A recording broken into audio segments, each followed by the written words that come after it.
পদ্মা সেতু চালু হবার পর দক্ষিণবঙ্গের ভোগান্তির 4/3 কমে গেছে যাত্রীদের হয়রানি। তবে পদ্মা সেতুর আগের সময়টা ছিল ভ্রমণ পিয়াসীদের জন্য অন্যরকম এক প্রাকৃতিক সৌন্দর্যের খোরাক। ছোট ছোট লঞ্চ ঢেউয়ের তালে তালে হেলে দুলে চলছে, পাশ দিয়ে ছুটে চলছে অসংখ্য স্পিড বোট।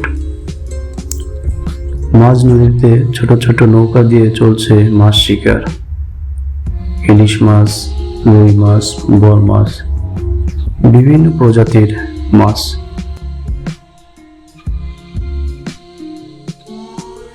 সারাদিনের ক্লান্তি শেষে সূর্যটা লাল রঙে চারিদিক রঙিন করে ডুবে যাচ্ছে।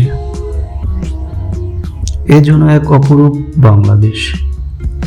এখন সেই দৃশ্য আর দেখা যায় না। এখন আর চাইলেও এমন সৌন্দর্য কেউ উপভোগ করতে পারবে না। কালের পরিবর্তনের সাথে সাথে হারিয়ে যাচ্ছে পুরনো দিনের অনেক কিছু। আমরা যা দেখেছি তার পরের প্রজন্ম দেখতে পারবে না, পরের প্রজন্ম যা দেখবে আমরা হয়তো আর দেখতে পারবো না।